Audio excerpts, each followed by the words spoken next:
Would anybody like to be neglected in a relationship? No, that's pretty bad. So I don't think so. But you know what? That's a real thing in life. It happens. And where does it happen? Neglect. Where does that happen? The word neglect is most commonly used in the context of parenting. If parents fail to meet their children's basic needs, such as food, clothing, and affectionate care, their lack of quality parenting can be labeled as neglectful parenting. And that's serious because if that kind of neglect crosses a certain line for a specific period of time, it can become unlawful and can lead to criminal charges against the parents. So matters around this are pretty serious. And let's talk about parenting a bit more. Parenting, when we think about it, we may think that it's more the matter of providing a warm home, love, care, and kind words. And that's so true. Those are the emotional foundation. And it's parents' duty to ensure that their children feel safe and loved within the family. But on the top of that, parenting also involves and requires education. Parents should teach the children and equip them with wisdom of life. And imagine that you are letting your children out without that part of parenting. That's pretty scary to think about.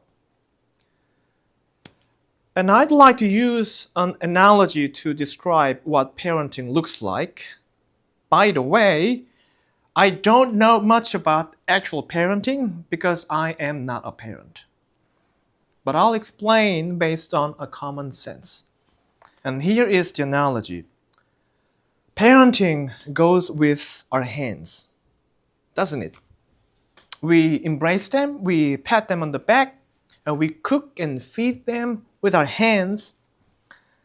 And that part is about loving and caring, the emotional foundation and support that we were just talking about. But we also use our hand to point to right directions for them. We open a book to read to them. We point to good information for them to look into and read. We alert them when to look ahead, and when it is necessary, we hold their hands and lead them away from a dead end of the road, so to speak. In a word, we provide guidance, and we educate them. At the end of the day, the role of parenting lies in helping the children be able to think for themselves and make better decisions for themselves about their future and life to come. And up until that point, we not only support them emotionally, but also equip them with knowledge and wisdom of life. So it is not only when parents fail to provide love and care, but also when they fail to provide healthy education, it may be labeled as neglectful parenting. And as a matter of fact, the latter is called educational neglect. It's an actual term that's used in different fields.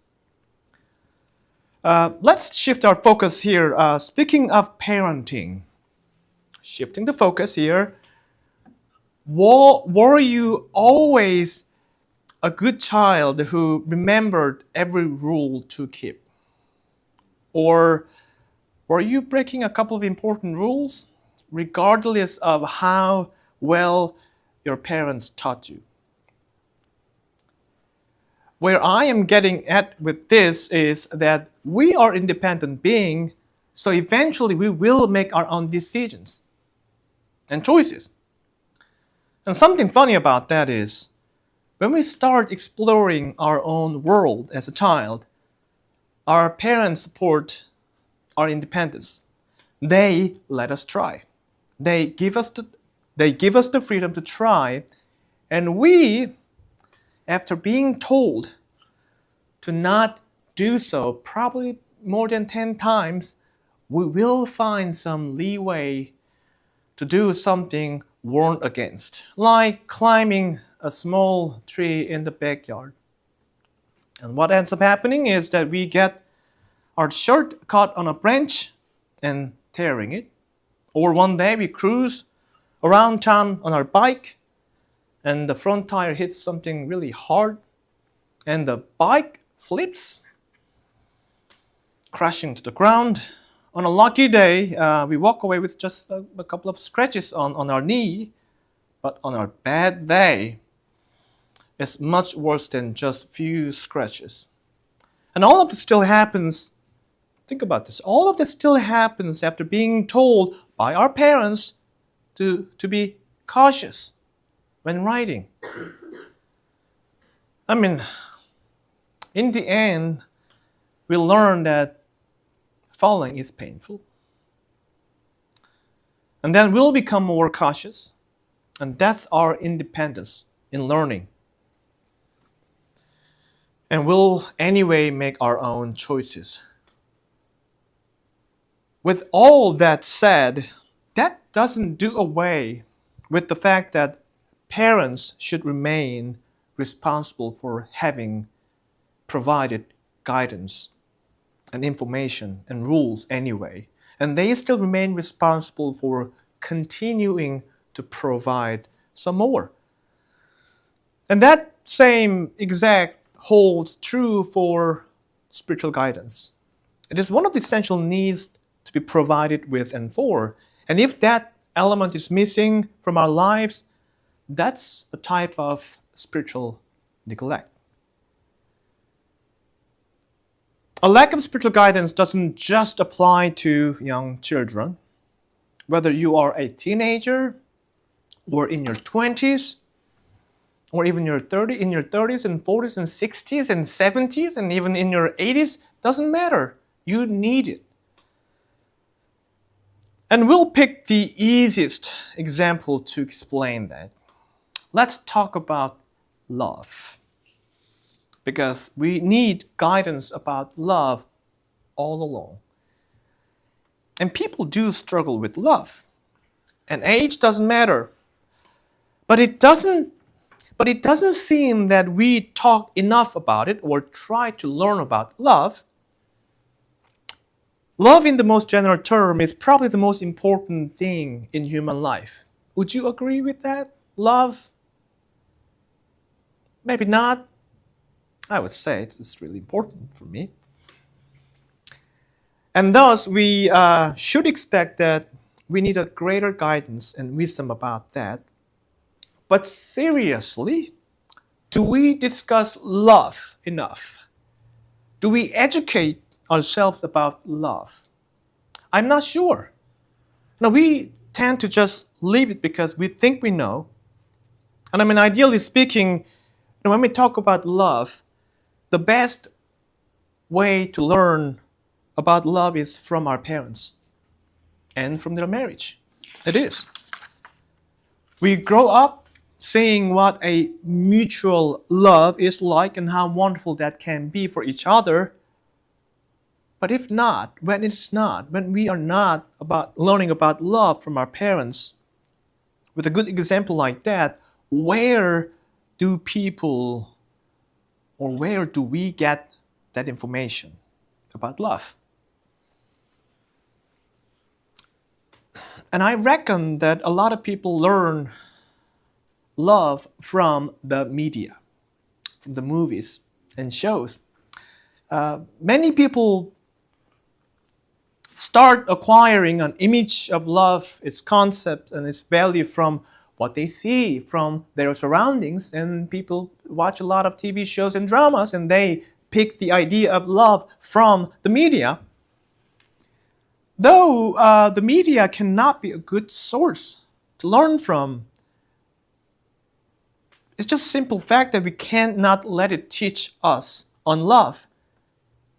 If so, we would be neglecting ourselves. But we do. Think about, for a second, how often our idea of love is identified with what we see from the media. It's unbelievable how many people think something like casual relationships and even one-night stands as their love. When romantic love is often pictured in movies and TV shows, the way it develops there is first, two people falling in love at first sight. But a breakup follows over personal differences or so, or even over boredom. Then people just move on and they feel the void with another person. So on and so forth. And the media tends to plaster these casual relationships and normalize them as love. And many people just take that in without filtering it, without realizing that those are often meant to be just provocative, to get views on it, and appealing to our lower self. And this is just one area where we need better guidance. We never stop learning. Have you heard of that phrase? Yeah, that was pretty tough. One of my teachers told me that when I was doing my schooling with a master's degree, and he said I was struggling with my English, and he said, "You never stop learning." Whew, that was stressful. But even today, on a personal level, I learn a new thing every day, and my learning varies. One day I learn about how to improve our live streaming, and sometimes I teach myself about a brand new laptop that I might be interested in buying in some future. But it's not always like that. I learn a new thing almost every day. For example, about my relationship with my wife. I'm sorry to put you on the spot. I do. After being together for almost 10 years, I still learn a new thing about that relationship almost every single day. Would you believe that? You learn something new almost every day about your relationship that you've had for 10 years? The point isn't about my story. If we are willing, there's always something new, a new insight into what we do and how we do and who we are. The simple truth is that whether it is about love, whether it is about relationship, we never stop learning. And it is imperative that we need good and better guidance in that. By the way, I forgot to pull out a short video clip that inspired me, so I'm just gonna pull that up here. This one, a really short clip for 15 seconds, and it's created by New Church Daily. So we'll just look at that.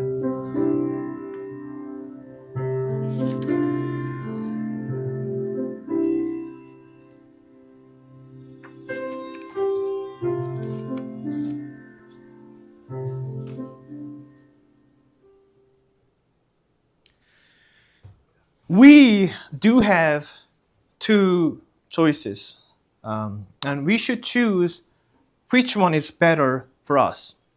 First choice, we just sit back and do nothing. We just hope for the better. We don't learn, we don't address life issues because they are already complicated and personal, so we just let them slide, hoping just for the better. Somehow things will turn out to be fine, and that's our hope. Just hope that those things will pass us by, thankfully. And we take that chance. The second choice, we should care more about our life and ourselves. And do so by knowing that there is a good way and there's a bad way. There is an orderly way of life and there is a disorderly way of life. and there are higher things of life, and there are lower things of life. Educate ourselves about those. If so, we are being gracious unto us. We are being merciful with us by helping ourselves build our life on a better foundation. And at least we are not neglecting ourselves, are we? Education is fascinating, both naturally and spiritually speaking. It helps us a lot. It makes us be a better person, a more useful person. So a lot of people do care about their own and their children's education. People invest a few $100,000 for education purpose alone, including their higher education for university degrees, postgraduate studies, and other professional trainings. The premise behind every education is the faith that there is a good way and there's a bad way. As simple as that. People believe that there is a better way to love. People believe that there is a better way to help people. And there is a better way to make the small world around you, around them, be happier and be better. And that speaks same for educating us about our spiritual life. We should know that there's a better wisdom about life and we should learn it.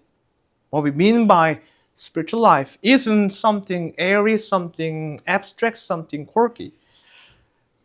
As a matter of fact, spiritual life involves the most hands-on, down-on-earth level of our being because it is about our relationship with ourselves, with our neighbor, with the Lord.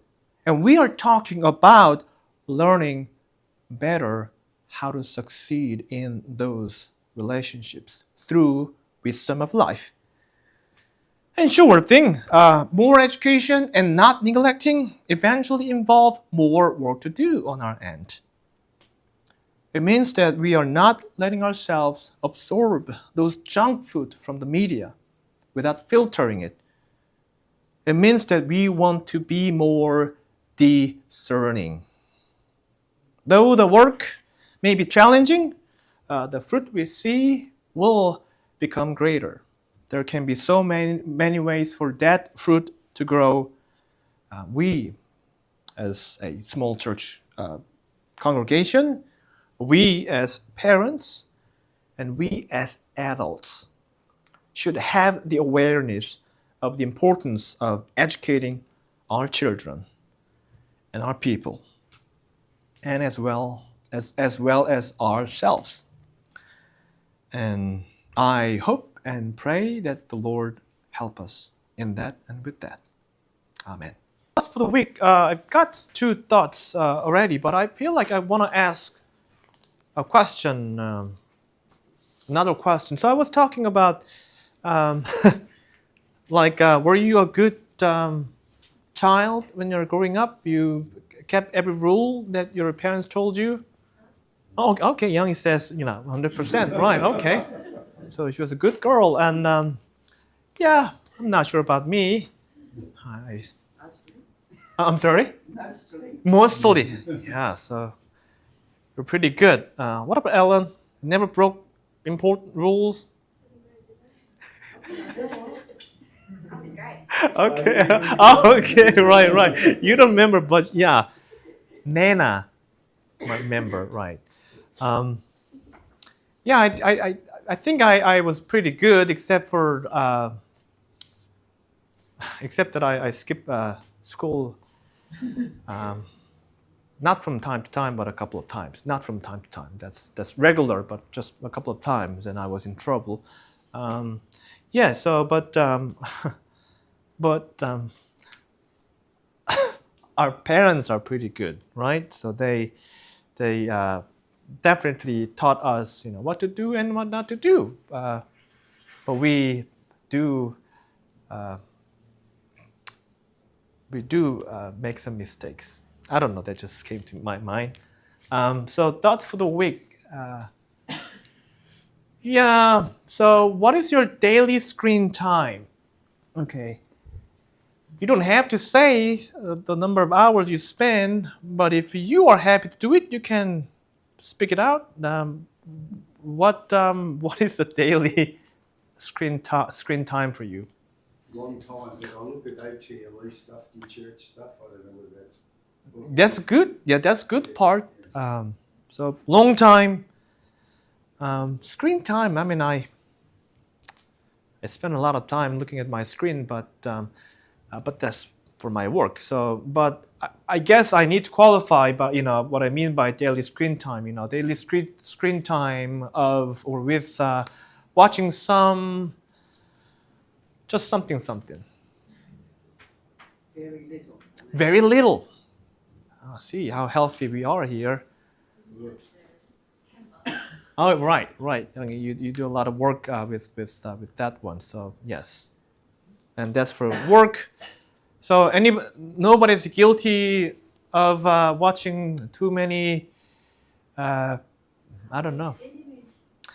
Yeah, I know you right. So she is fan of watching a lot of Japanese anime. So right.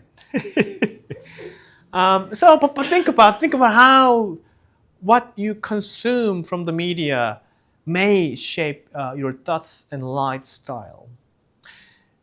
We can make it sound like jokingly, but it's a real thing.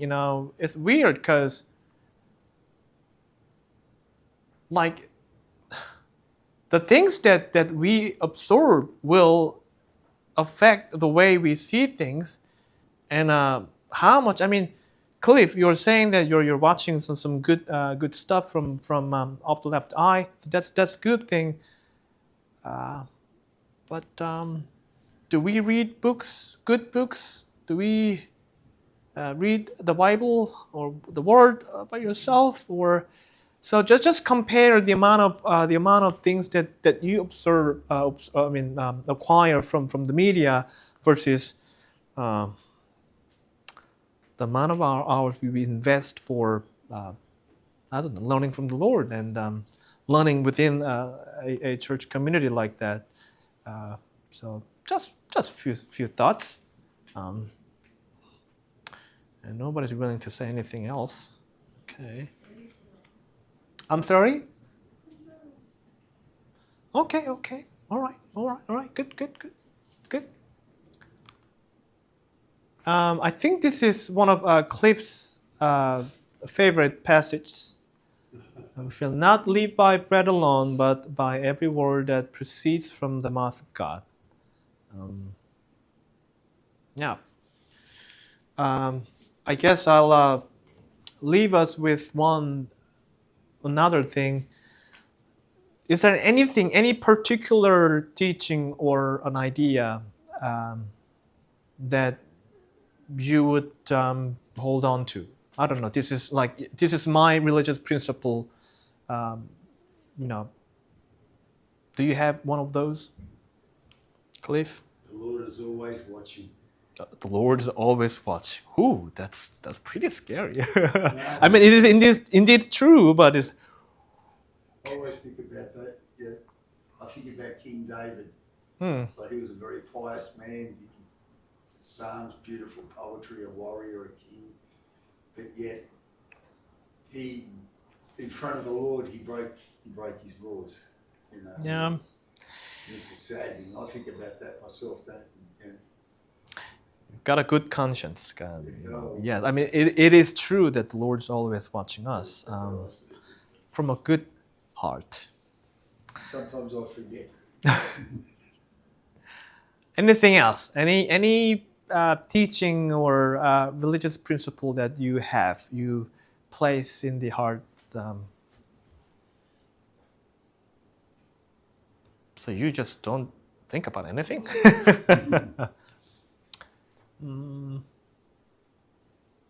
All right. So you've got some work to do then this week. All right. That's all for today, and I have one instrumental to play, and that's it. Thank you for coming.